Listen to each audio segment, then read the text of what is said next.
आता बघूयात पुणे जिल्ह्यातल्या महत्त्वाच्या 9 बातम्या। यंदा उकडीच्या मोदकांना सर्वाधिक पसंती। मोदकांमध्ये विविध प्रकार आणि फ्लेवर्स सुद्धा उपलब्ध। पुण्याच्या स्वारगेट बस स्थानकात गर्दी। गणेशोत्सवानिमित्त गावी जाणाऱ्या चाकरमान्यांची मोठी लगबग। गणपतीसाठी भाविक सातारा, कोल्हापूरला निघाले। पुण्यात गणेशोत्सवासाठी 10 दिवस जादा बसेसचं नियोजन, तर 10 दिवस पीएमपीआयची बस सेवा रात्रभर सुरू राहणार। पुणे शहरात गणेशोत्सवानिमित्त फुलांच्या मागणीत वाढ। फुलांच्या दरात 15% वाढ। पेण तालुक्यात यावर्षी 34 लाख गणेश मूर्तींची निर्मिती। पेणमधून अमेरिका, कॅनडा, थायलंड, इंडोनेशिया आणि दुबईला 1.25 लाख मूर्ती रवाना।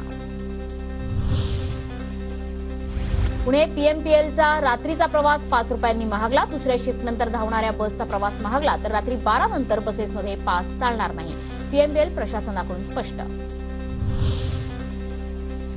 पुणे पीएमआरडीए कडून मेट्रोला नोटीस। मान हिंजवडी ते वाकड दरम्यान रस्त्याची दुरवस्था। 15 दिवसात रस्ते दुरुस्तीचं काम पूर्ण करण्याचे आदेश। पुणे शहरात डेंग्यू आणि मलेरियाच्या रुग्णांमध्ये वाढ। नागरिकांमध्ये डेंग्यूची लक्षणं, मात्र टेस्ट निगेटिव्ह।